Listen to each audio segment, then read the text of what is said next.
Olá, cara aluno, seja muito bem-vindo a mais uma aula de processo penal. E na última aula, nós estudamos as características do inquérito policial. Hoje, iremos iniciar algumas novidades aí do inquérito policial e avançar com a nossa matéria, que eu já adianto que termina na próxima aula, tudo bem? Então venha comigo, preste atenção, anote aí, pegue o seu café, eu não sei que hora que você está vendo isso, mas se anime para a aula de hoje, que ela será extremamente importante para o seu conhecimento dentro de processo penal. Tudo bem? Bom, eu queria trabalhar com vocês, peço já que vocês me acompanhem aqui. Notitia criminis. Notitia criminis. Embora essa expressão aqui assuste um pouco os alunos, eu quero dizer a você que nada mais é do que a notícia de um crime. É a notícia de um crime. Ela pode ser de cognição imediata ou espontânea, como eu coloquei aqui. Quando isso irá acontecer? Bom, notícia de crime de cognição imediata ou espontânea acontece quando o delegado de polícia toma conhecimento da ocorrência de um crime ali no dia a dia mesmo, dos seus trabalhos normais, através da imprensa, por exemplo, né? Então, é por isso que ela é espontânea, ele não procurou nada. Ele toma conhecimento através do seu dia a dia de trabalho normal. Então, um exemplo disso é quando ele toma conhecimento da notícia de um crime através da imprensa. A notícia crimes ainda pode ser de cognição mediata ou ainda provocada. Quando isso irá acontecer? É quando o delegado de polícia toma conhecimento da ocorrência de um crime através, caro aluno, de uma representação, por exemplo, né? O próprio ofendido ali mostra para o delegado de polícia a ocorrência de um crime, então ele toma conhecimento desse crime a partir de uma representação do ofendido, da vítima do crime, ou ainda através de um pedido de abertura de inquérito policial pelo Ministério Público, por exemplo. Então é isso que nós denominamos de notitia criminis de cognição mediata ou ainda provocada. Também temos uma outra divisão, né, que a doutrina nos ensina, que diz respeito à notitia criminis de cognição coercitiva. E ela irá acontecer quando o delegado de polícia toma conhecimento da ocorrência de um crime através de uma prisão em flagrante. Então ele está ali na delegacia, realizando as suas atividades normais e de repente chega uma pessoa presa em flagrante delito, né? Os agentes ali colocam essa pessoa, esse sujeito que foi preso em flagrante, ali apresentado à autoridade policial. Então ele toma conhecimento de um crime através dessa prisão em flagrante. É o que nós denominamos de notitia criminis de cognição coercitiva, quando acontece através de uma prisão em flagrante. Ainda trabalhamos com a delatio criminis. Delatio criminis, ela também é conhecida como ela também é conhecida, aqui ó, vem aqui comigo, delatio criminis. Tô passando aqui mais para frente. Aqui, delatio criminis. A delatio criminis nada mais é do que uma espécie de notitia criminis e ela também, aqui ela é uma espécie de notitia criminis e ela também se trata da maneira com que a notícia chega ao conhecimento do delegado de polícia. Nesses casos, é qualquer pessoa do povo que levou o conhecimento do crime a essa pessoa. Não é a vítima, por exemplo, não é o Ministério Público, por exemplo, que tem interesse ali naquela investigação, é qualquer pessoa do povo. Lembra que nós já estudamos que qualquer pessoa do povo pode provocar, pode informar as autoridades da ocorrência de crime que cai em ação penal pública. Então, nesses casos, nós falamos que as autoridades policiais tomaram conhecimento da ocorrência de um crime, ou seja, receberam uma delatio criminis, porque essa ocorrência do crime foi comunicada por qualquer pessoa do povo, tudo bem? Além disso, uma outra espécie também muito importante, estudada aqui por nós dentro do inquérito, é a notitia criminis inqualificada, também conhecida vulgarmente como denúncia anônima. A exemplo dela, temos o disque denúncia, que com certeza você já ouviu falar. Querido aluno, esse disque denúncia é a oportunidade que qualquer pessoa tem de não se ver identificado e ele faz a ocorrência de um crime. Aí eu gostaria de questionar você de um assunto, um tema muito importante. Nós vivemos um Estado democrático de direito, você já com certeza estudou muito isso, e a Constituição Federal veda expressamente um anonimato. E aí, como nós iremos resolver essa questão, esse conflito de interesses? Porque a Constituição Federal veda o anonimato, Mas também nós não podemos esquecer que é de muita valia a questão da denúncia anônima, uma vez que muitas das vezes as pessoas não querem se ver reconhecidas por medo de repressão, por medo de represálias, então elas não querem se identificar em razão disso. Então, qual que é o que a gente tem que encontrar nesse ponto? É o equilíbrio. É possível, né? A pergunta que fica é possível a instauração de um inquérito policial com base única e exclusivamente em uma denúncia anônima, ou seja, uma notícia crimes inqualificada através, por exemplo, de um disque denúncia? Os tribunais já resolveram e conversaram também, deram seu entendimento em relação a essa questão.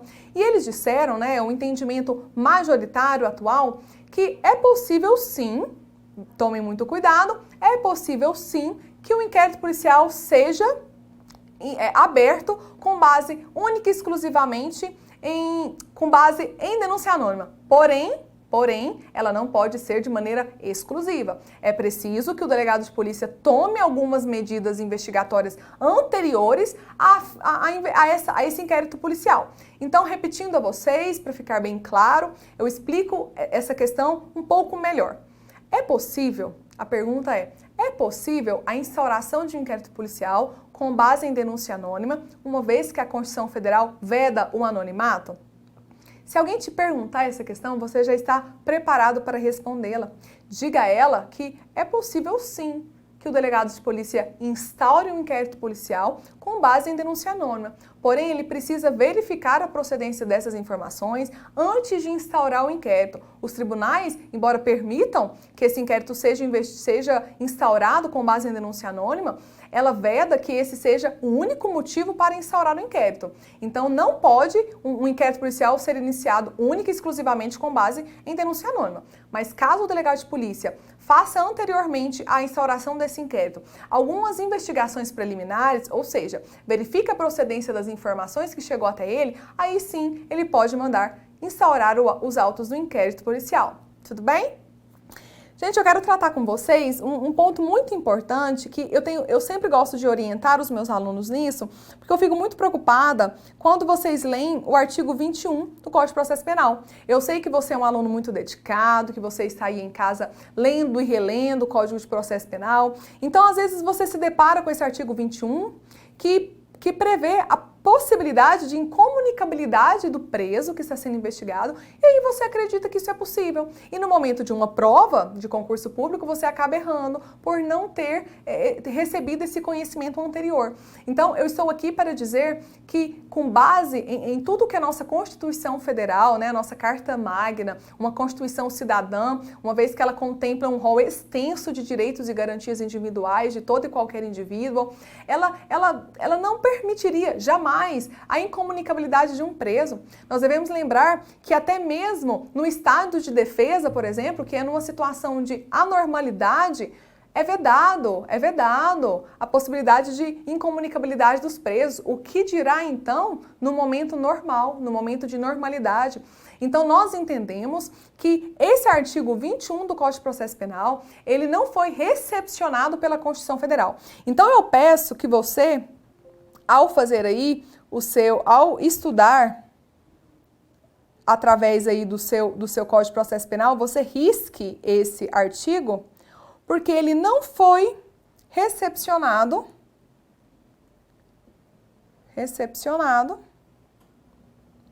pela Constituição Federal. Tudo bem? Por nossa Constituição Federal de 88. Então, ele não tem aplicabilidade nenhuma. Tudo bem? Próximo ponto que eu queria trabalhar aqui com vocês é em relação ao indiciamento, um ato privativo do delegado de polícia. E eu quero mostrar para você que há uma diferença de indiciado para um mero suspeito, um mero investigado. Indiciado é quando o delegado de polícia possui um juízo de probabilidade de que aquele autor ali, que está sendo investigado pela ocorrência de um crime, seja de fato o provável autor daquele delito. Quando nós falamos apenas em suspeito, em investigado, há um juízo de possibilidade. Vejam, sintam só essa diferença. Embora seja uma diferença tênue, existe uma diferença entre ambas partes. Enquanto, quando nós falamos em suspeito, existem meros indícios ali de autoria, de possibilidade de ele ser o autor ali da infração. a contrário senso, quando nós falamos em indiciado, há contra ele um juízo maior, um juízo de probabilidade.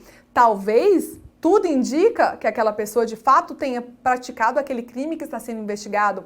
Então esse indiciamento, ele não é obrigatório. Entenda que não é todo inquérito policial que acontecerá o indiciamento, tudo bem? É só em alguns casos que o delegado de polícia perceber que aquela pessoa tem tudo para ter sido o autor daquele crime. Aí ele vai indiciar. Lembrando, mais uma vez, que o indiciamento é um ato privativo do Ministério Público, inclusive isso está previsto, eu até coloquei aqui para você, está previsto na Lei 2.830 de 2013, que deixa claro para nós que trata-se de um ato privativo do delegado de polícia, ou seja, da autoridade policial. Também expliquei já para vocês essa diferença entre suspeito e indiciado, e agora eu gostaria de também diferenciar da posição de acusado.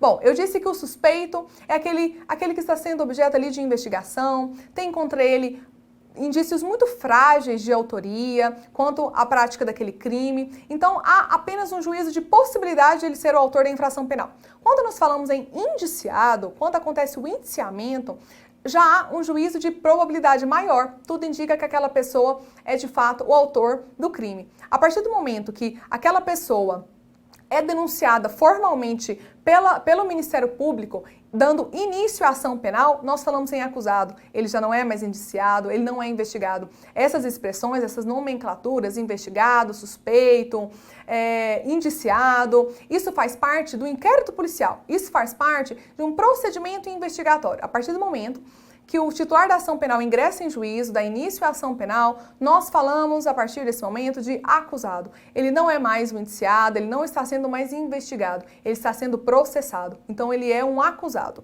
Existe essa diferença. E eu também coloquei aqui que o indiciamento, muito importante falarmos disso, pode acontecer em qualquer momento. Já no próprio auto de prisão em flagrante, o delegado de polícia pode realizar esse indiciamento, ou ele pode fazer isso no decorrer do processo, no decorrer do inquérito, perdão.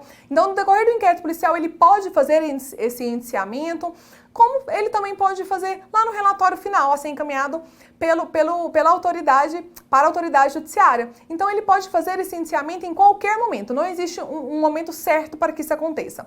É quando a autoridade policial perceber que há um juízo de probabilidade maior daquela pessoa ser o autor da infração penal. Aí ele vai e faz formalmente o indiciamento. Vamos trabalhar agora com um assunto extremamente importante. Eu sei que eu falo aqui que tudo é muito importante, mas é porque o inquérito policial, de fato, aluno, é muito importante que você consiga entender todo o conteúdo que envolve inquérito policial. Vamos trabalhar agora com a conclusão do inquérito policial. Bom, a maneira com que o inquérito policial é concluído, já saibam, é com um relatório. Então, a autoridade policial irá fazer um relatório minucioso, ou seja, muito detalhado, descrevendo todas as diligências que foram realizadas no decorrer daquele inquérito policial, e irá encaminhar à autoridade policial. Bom, é isso que nos diz o legislador, que esse relatório será encaminhado à autoridade judiciária, ou seja, o juiz.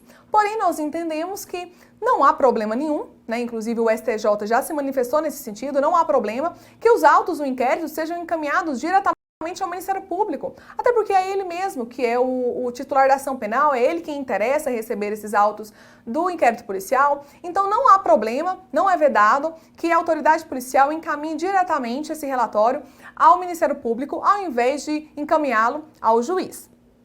Além disso, pessoal, existe prazo, tá? O inquérito policial, ele é temporário.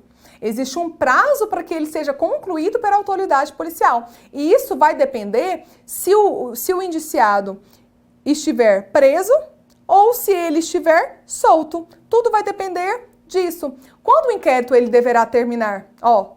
Artigo 10. O inquérito deverá terminar no prazo de 10 dias. Se o indiciado tiver sido preso em flagrante ou estiver preso preventivamente, contado o prazo nessa hipótese a partir do dia em que se executar a ordem de prisão, ou no prazo de 10 dias, quando estiver solto mediante fiança ou sem ela. Então, vejam bem que esse inquérito policial, ele deverá ser encerrado. esteja ele preso, esteja ele solto. O legislador, ele previu regras gerais, que isso também fique claro. Aqui no Código de Processo Penal está prevista apenas as regras gerais. Isso quer dizer que existem legislações penais extravagantes que prevêem prazos diversos, prazos especiais. Então, quando existir princípio da especialidade, ou seja, a lei especial irá sempre prevalecer em relação à lei geral. Então, quando uma lei especial, por exemplo, a lei de drogas, prever um prazo específico para que aquele inquérito que envolva crimes de droga seja concluído, irá ser respeitado aquele prazo lá da lei de drogas. Aqui no Código de Processo Penal, nós falamos de crimes gerais, regras gerais, que não há nenhuma lei específica que trate do assunto, tudo bem? Então é isso. É preciso haver um prazo de 10 dias quando ele estiver preso e 30 dias quando ele estiver solto. Essa é a regra geral. E eu trago a você a seguinte pergunta, uma vez que o próprio Código de Processo Penal, no seu parágrafo 3º do artigo 10, que foi o artigo que nós acabamos de ler, prevê que se o caso for de difícil elucidação, ou seja, se a investigação está tratando de um caso complexo, que envolve mais de um suspeito, por exemplo, a autoridade policial, ela poderá requerer ao juiz a devolução dos autos para que ela continue ali as diligências, estando o investigado solto. Ou seja, o legislador deixa claro que se o investigado estiver solto, não há problema nenhum na prorrogação desse prazo de 30 dias. Mas a pergunta que eu deixo a você, para você já ir raciocinando aí antes de eu responder e quando o indiciado estiver preso? É possível? É possível falarmos em prolongamento desse prazo para a conclusão do inquérito policial quando o indiciado estiver preso? Porque aqui, como vocês viram, quando se tratar de investigado solto, a autoridade ela poderá requerer ao juiz a devolução dos autos para ulteriores diligências, ou seja, sempre prevaleceu na doutrina que não há problema nenhum que esse prazo seja prolongado, né? Uma vez que não há problema, não há constrangimento legal, ele está apenas sendo investigado e ele está solto, então não tem problema que esse prazo de 30 dias seja prolongado várias vezes, não há problema. É claro que é preciso ter razoabilidade, uma pessoa não pode ser objeto de investigação ad eterno, pelo resto da vida, então, mas não há problema que ele passe ali alguns meses sendo investigado, tudo deve ser analisado de maneira razoável, a depender do caso concreto, tá certo? Pois bem, o que sempre se questionou na doutrina e na jurisprudência e quando o indiciado está preso? Esse prazo previsto lá no Código de Processo Penal, que fornece a nós, como eu já disse, a regra geral de 10 dias, é possível que esse prazo seja prolongado? E bom, eu já adianto a você que o que prevalecia na doutrina e na jurisprudência, de maneira majoritária, a grande maioria da doutrina e da jurisprudência dizia que não era possível, que era constrangimento legal e, uma vez não concluído os autos do inquérito policial no prazo de 10 dias, estando o indiciado preso, aquele preso deveria ser posto imediatamente em liberdade, sem prejuízo da oportunidade de continuar essa investigação. Porém, esse investigado deveria ser posto imediatamente em liberdade. Era o que prevalecia. Só que aí, a lei anticrime, também conhecida como pacote anticrime, lei 13.964 de 2019, que entrou em vigor em janeiro de 2020, trouxe substancialmente mudanças, né? Mudanças muito importantes, substanciais aqui para o nosso Código de Processo Penal e passou a prever um prolongamento desse prazo que será feito pelo juiz a pedido da autoridade policial por mais 15 dias.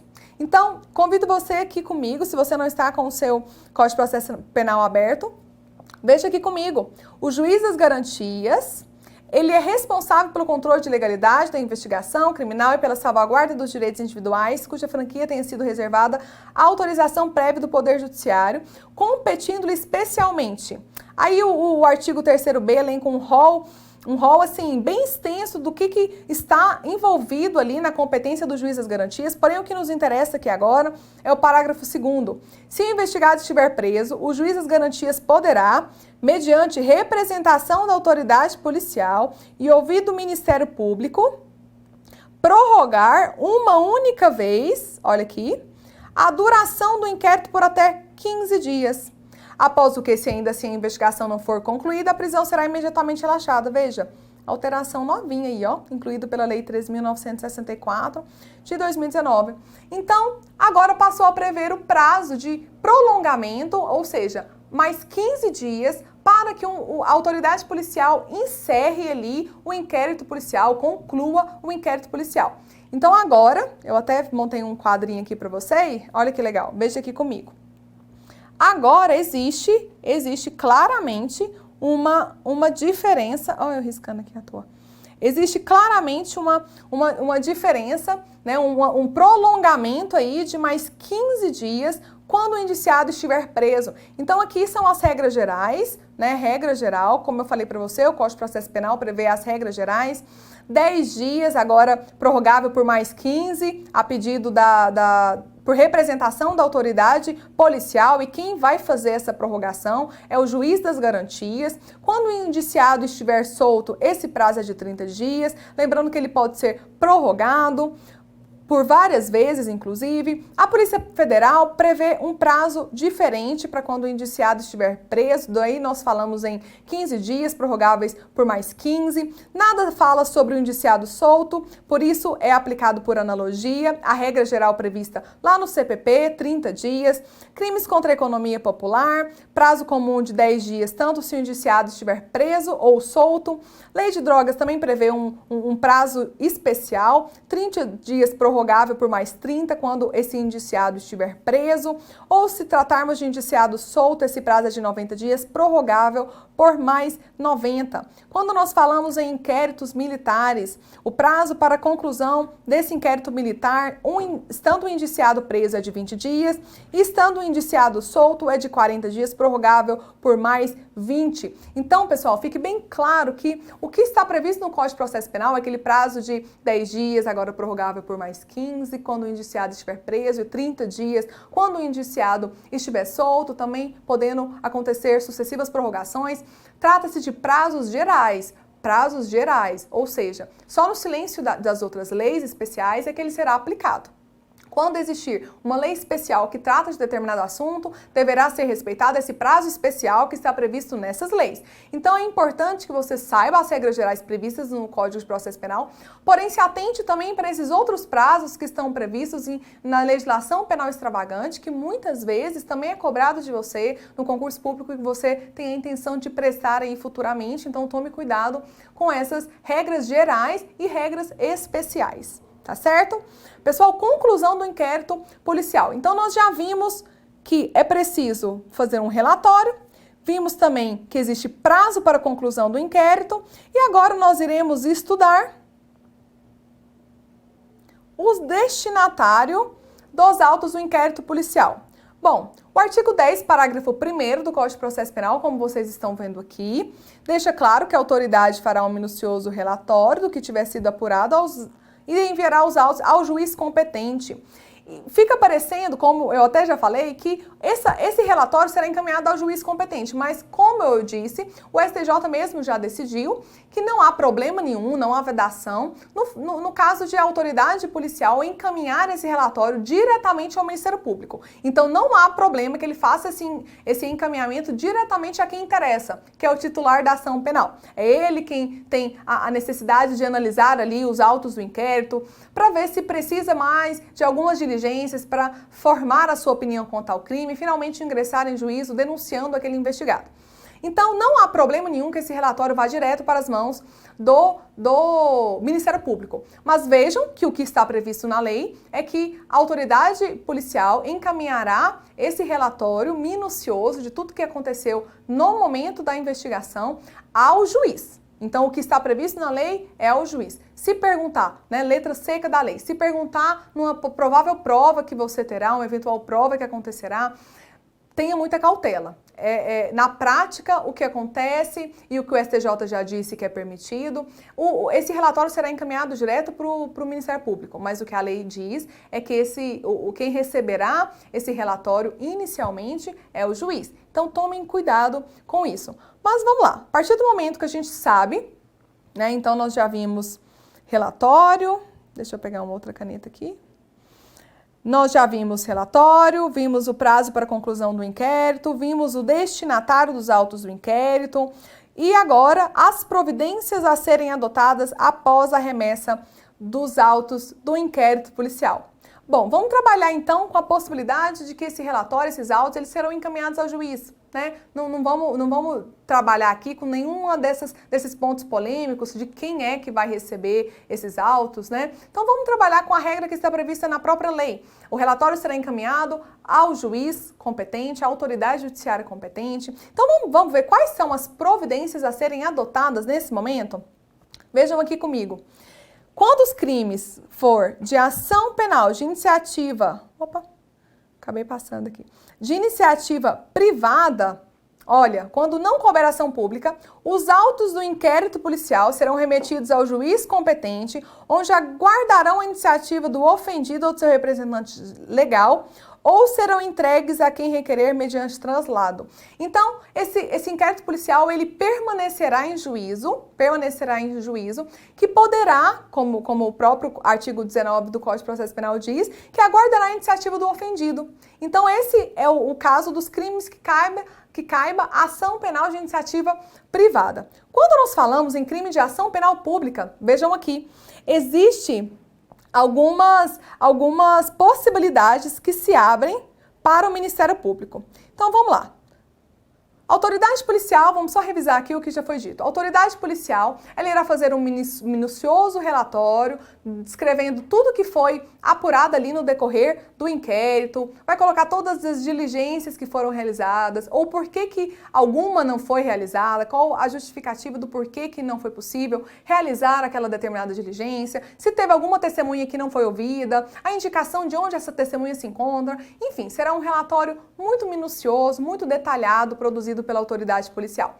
Esse relatório, conforme está disposto na lei, será encaminhado à autoridade judicial e essa autoridade judicial, ou seja, o juiz irá abrir vistas desse inquérito policial para o Ministério Público, ou seja, ele encaminha os autos para o Ministério Público e a partir desse momento, estando o promotor de justiça em mãos do inquérito policial, abre para ele algumas possibilidades. E eu quero que você veja aqui comigo quais são as possibilidades que o Ministério Público tem assim que ele recebe os autos do inquérito policial. Primeira coisa que ele pode fazer, caro aluno, é oferecer a denúncia. Como eu havia dito a vocês desde o início dessa nossa aula sobre inquérito policial, uma das finalidades do inquérito policial é o quê? Fornecer elementos de informação quanto à autoria e à materialidade do crime para que o titular da ação penal possa ingressar em juízo. Então essa é a finalidade precípua, é justamente para que o titular da ação penal, ou seja, o Ministério Público ofereça a denúncia. Então, em regra, o que vai acontecer é exatamente isso aqui. O Ministério Público recebe os autos do inquérito e oferece a denúncia. Mas ele também pode não se dar por satisfeito, ele pode muito bem analisar ali aqueles autos do inquérito e perceber que não há exatamente o que ele espera ali de uma investigação, ele precisa de mais, ele ainda não formou a sua opinião quanto ao crime, ele ainda não está pronto para oferecer a denúncia. Então o que ele faz? Ele vai requerer diligências. Essa é uma outra coisa que o Ministério Público pode fazer. Outra coisa que o Ministério Público pode fazer é arquivar os autos do inquérito policial. E na próxima aula nós estudaremos de maneira aprofundada o arquivamento, que é algo que foi muito mudado pela lei anticrime e que eu gostaria de trabalhar com você como era antes, como é hoje. Será uma aula bem profunda, além de, claro, estar previsto lá de maneira muito detalhada no material que eu produzi a vocês. Então, a terceira possibilidade que o Ministério Público pode fazer é arquivar os autos do inquérito policial. E aí existem os fundamentos para isso, nós veremos quando estudarmos o inquérito, quando estudarmos o arquivamento do inquérito. Outra oportunidade é propor um acordo de não persecução penal. É uma outra mudança, né, trazida e produzida pela lei anticrime. Ele introduziu o artigo 28A no nosso Código de Processo Penal, que passou a prever expressamente essa possibilidade de acordo de não persecução penal. Daqui mais um pouco nós iremos ler ele, inclusive, tá bom? Veja aqui comigo o artigo 16, que eu trouxe aqui para a gente lermos juntos. O Ministério Público não poderá requerer a devolução do inquérito à autoridade policial, senão para novas diligências imprescindíveis ao oferecimento da denúncia. Então, tá vendo? Se ele perceber que ele não está suficiente ali, ele não está muito satisfeito com o que foi feito pelo trabalho da polícia investigativa, ou seja, ele quer mais. Aí ele pode requerer a devolução do inquérito à autoridade policial para que ele possa realizar novas diligências imprescindíveis ao oferecimento da denúncia. Além disso, aqui a alteração que eu falei, muito importante, redação alterada, artigo alterado pela Lei 13.964 de 2019, alteração importantíssima, que passou a prever que o inquérito policial será arquivado pelo próprio órgão do Ministério Público. Então, ordenado o arquivamento do inquérito policial ou de quaisquer elementos informativos da mesma natureza, o órgão do Ministério Público comunicará à vítima, investigada, à autoridade policial e encaminhará os autos à instância de revisão ministerial para fins de homologação na forma da lei. Homologar o quê? O arquivamento do inquérito. Então, pessoal, a outra possibilidade que eu também já havia dito a vocês é que o Ministério Público, ao receber os autos do inquérito policial, poderá requisitar, poderá arquivar esses autos do inquérito policial. Além de tudo, eu também falei que outra possibilidade que o Ministério Público tem quando ele está em mãos do relatório do inquérito policial, onde foi ali previsto, está previsto tudo que foi colhido de elementos informativos. Se ele não denuncia, ele pode requerer diligências, ele pode arquivar os autos do inquérito ou ele ainda pode fazer um acordo, uma proposta de não persecução penal. Que eu até disse a você que foi uma nova inclusão no artigo, no nosso Código de Processo Penal, que foi o artigo 28A. Incluiu esse novo artigo a partir das alterações produzidas pela Lei Anticrime. Então, leiam aqui comigo o que está previsto nesse artigo. Não sendo caso de arquivamento, ou seja, era o caso de oferecimento de denúncia, e tendo o investigado confessado formalmente e circunstancialmente a prática da infração penal, sem violência ou grave ameaça e com pena mínima de 4 anos, então aqui está um dos requerimentos para que essa pessoa seja beneficiada com essa proposta de não persecução penal. O Ministério Público poderá propor acordo de não persecução penal, desde que necessário e suficiente para reprovação e prevenção do crime, mediante algumas condições ali que estão especificadas nos próximos incisos. Então vejam bem, o que a gente estudou até o presente momento, por último agora na nossa aula. A partir do momento que o Ministério Público recebe os autos do inquérito policial, ou seja, o trabalho investigativo da polícia já foi encerrado, já foi concluído, o delegado de polícia já finalizou ali, concluiu aquele inquérito através do seu relatório e ele encaminhou ao juiz.